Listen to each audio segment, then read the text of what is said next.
Welcome to Still Surviving and Walking in Your Purpose. Today's guest has an amazing story of what it means to be outlasting. Please welcome to our show, Deborah Williams.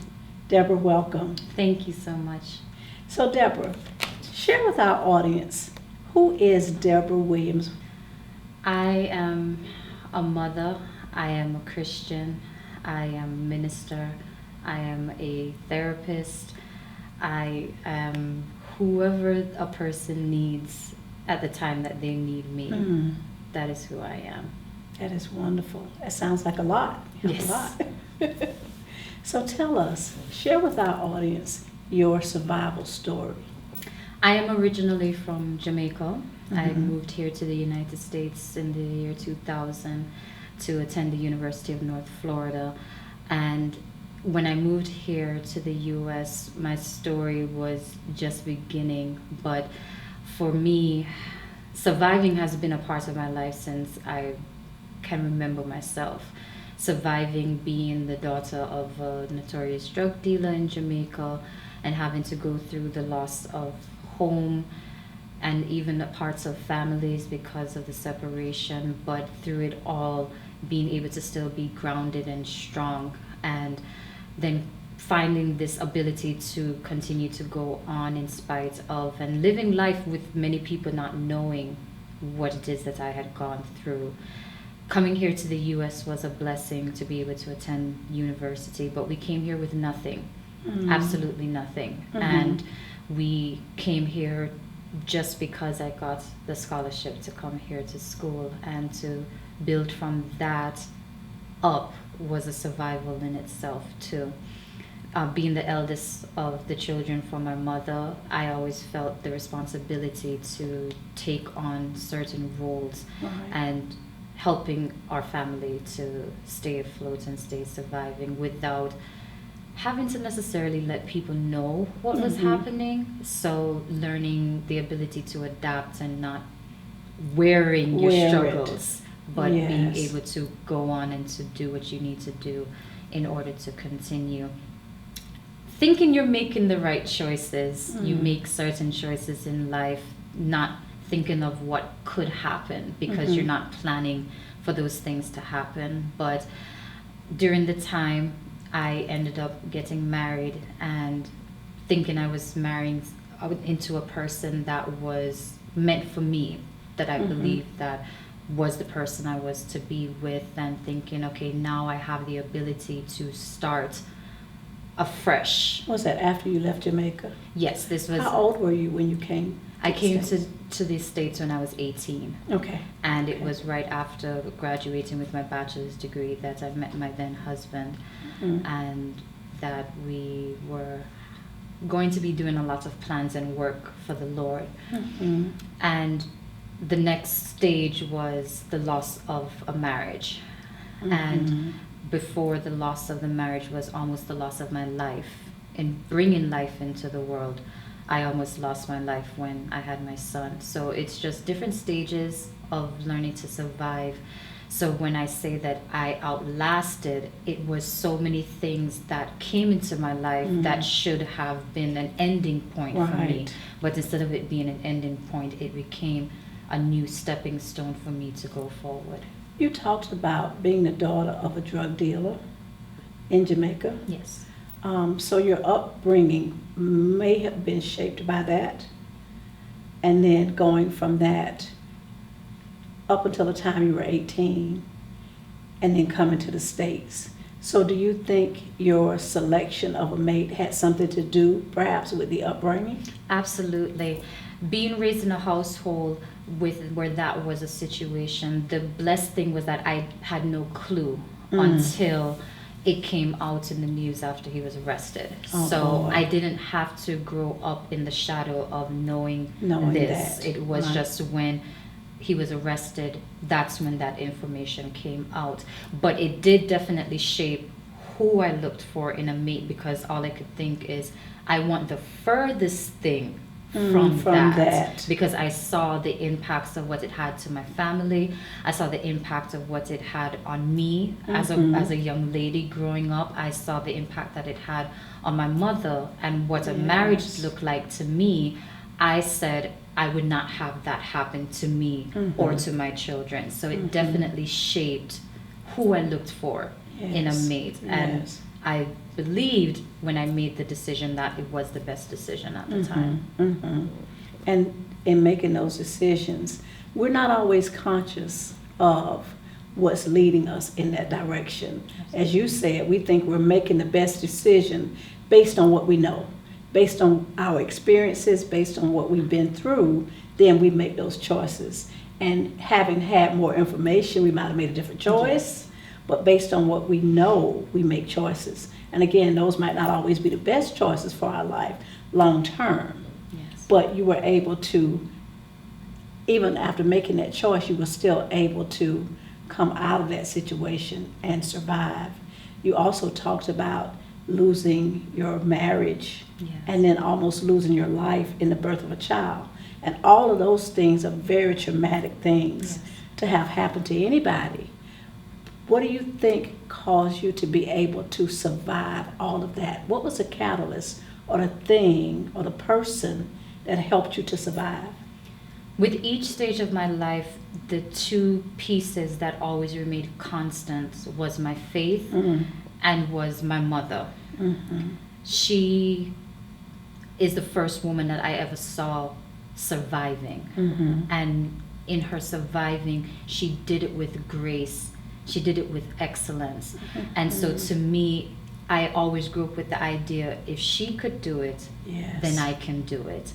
And the one thing that came from everything is divorce is terrible. It impacts children terribly. I understand that, having come from that divorce, broken family, marriage. And now I understood it from a spousal perspective. And many times I realized that, especially as women, when you go through a divorce, it is a loss of an identity. Because you identified yourself as that wife. And so when that divorce is finalized, it feels like a part of you has died. And that's what it felt like for me, especially in situations where you as the woman didn't want it. It was brought upon by the other party. And I found that that just wasn't my feeling, that as I interacted with other women who've gone through divorces and who've gone through those situations of broken relationships with an intimate partner, that because they identified with that, then that identity is gone. That identity was gone. Who am I now? Exactly. Now that I'm no longer his wife, who am I? And at that stage, you have to try and redefine your life. Yeah. Well, it sounds like you were able to still come out of that and still have a good life. We're going to come back and give you an opportunity to share with us what you're doing now. Welcome back to our show. Deborah, please tell us, why was it important for you to share your story now? With everything that has gone on in my life, the one thing that I noticed is people always feel that they're alone in their struggle. And I felt that way when I was going through. And by opening up, I realized there are others who have gone through. and they sometimes just need to know that they are not alone in their struggle, and we can share with each other what has helped us to get to the points that we are. You know, I'm a firm believer that the things that we go through and survive, those things are not for us. Those things are for us to use as a testimony to help someone else, because somebody else is going through the exact same or similar circumstances as yourself, and they don't know that they can survive. They don't know that they can have a better life on the other side. So by sharing your story, it is helping someone else. And it's also helping to create empathy in the minds of others. Yes. You know, we are sometimes so judgmental because we don't know the story. But if you begin to understand some of the things that people have been through, it can help you to be empathetic to someone else. So thank you so much for sharing your story with us. So Deborah, tell us, what is next for Deborah? What are you doing now? What do you have going on? Well, I have a doctorate in clinical Christian psychology, and what I've been able to do is to start doing private practice, to work with just a myriad of different people with different situations, but mainly interesting, the referrals that I've gotten have been for couples, and so being able to help these couples through their struggles and seeing marriages saved has been such a blessing. I've also been able to start a ministry called Mended Hearts Ministries, where we focus on people who come in with broken hearts or broken situations and helping them to heal, because we shouldn't be ashamed of our scars. Our scars are reminders of where we come from, that's powerful. And being able to share that with others. So that's why I specifically called it Mended Hearts Ministries, because just as Jesus had the scars to show us where he came from, we can use our scars to help build other people. And that's the value of experiences. Yes. Because when you talk to people, that sometimes they don't understand. If you've not been where I've been, you can't relate. But when you can say to someone, I know how you feel, because I felt that. I know where you've been because I've been there. I know what you've been through because I was there. People can relate to what's real and what's genuine. And it's those experiences that God uses to help others. And I believe that that's why, and I know he doesn't cause things to happen in our lives, but for whatever reason, he allows those things to happen. But when we come out on the other side, we come out stronger, we come out better, and we come out with real life experiences that we can then take and turn around and use to help someone else. Absolutely. And it's so important that we share these stories and these experiences, because there are people that need help and they don't know where to go. Absolutely. So Deborah, tell us how we can get in touch with you and your ministry. Do you have a website, or is there a phone number that you can give to our audience? Absolutely. To get in contact with me, you can call 904-570-9079. That will reach both to me for counseling services as well as to our ministry. And just to connect with what you're saying, the word says in Revelations that we overcome the enemy by the blood of the Lamb and the word of our testimony. So the testimony is necessary. If these things didn't happen in my life, I wouldn't be the woman, the mother, the minister, and the counselor that I am today. Yes. So although it hurts, and I would never wish this on my worst enemy, it was necessary. And the Bible also says that all things work together for good to those who love God.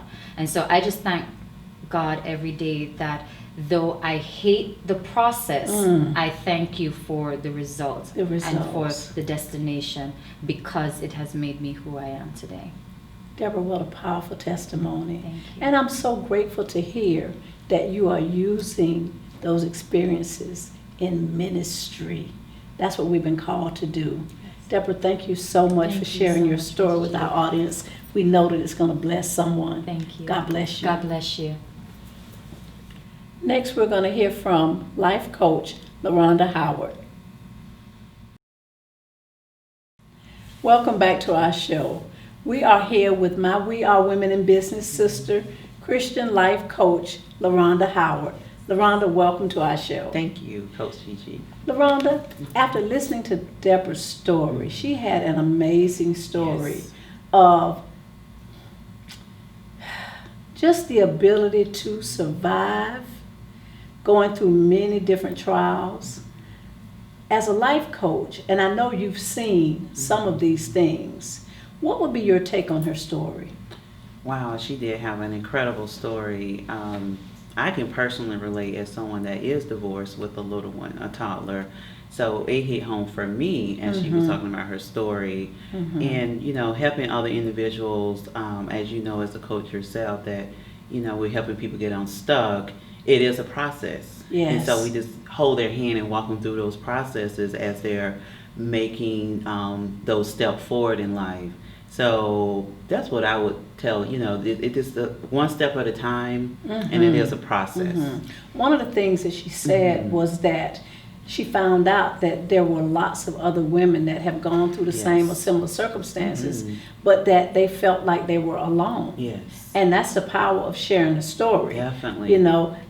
Lots of times we live in silos where we feel isolated and we feel like we're the only one. That's it. But in sharing the story, we realize that there are things that we all have in common. A lot of the same emotions, a lot of the same feelings that we share that we can use to help each other, to help one another.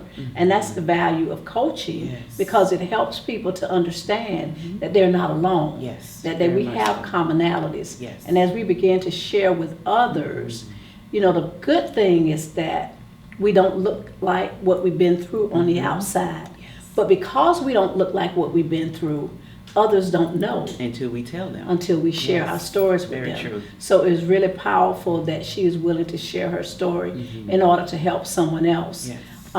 It's wonderful to know that there are people that are willing to share their story.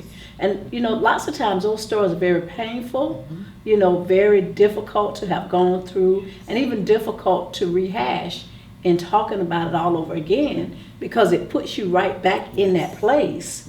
But there's so much power in being able to share those stories. When you get to the place where you can share that story, that's when you know that healing has taken place, that deliverance has come, and those are the things that we need to use to help others. Definitely, I totally agree. It sets you free, like you say. You can help others because you relate. They see that you're genuine, like as she shared her story, very genuine, very transparent, and that's what people want. That's what people need. Is like individuals that don't mind sharing that part of themselves, like you said, that unless they tell you, you wouldn't know. You don't know. You would not have any idea. And so it was a powerful story. And that authenticity, people relate to what's real. Very much so. You can't tell me that you understand if you've never been through what I've been through. Exactly. But when you can say to me, I know because I was there, people can receive that. They're more open they are. to the help. When you can tell them that you have had that experience as well. So it's very important that we get to a place where we can share our story to be willing to help someone else. Definitely. I 100% agree. Laronda, thank you so much for coming to our show. Thank you. We'll be back in just a moment with closing thoughts. In listening to Deborah's story, it is important to remember that there are millions and millions of survival stories out there. In sharing her story, she was able to allow people to have a glimpse into what her life was like and how she was able to go through the things that she went through and come out on the other side stronger and better. It's in telling the story that we get to have empathy for one another and have a better understanding of the circumstances and situations that come as a part of life. We know that bad things happen to good people all the time, but those bad things don't have to be the end. That is only a part of the story. There is always life. There is always opportunity for things to turn around and for things to get better. So for those of you that may be dealing with some of the same circumstances or situations, keep in mind that there is hope and there is help available to you. Please take advantage of some of the resources that are being offered on our show. Feel free to contact us on Facebook or on YouTube to get more information. There is help and hope for any person that's going through any circumstance or situation. Thank you for watching our show.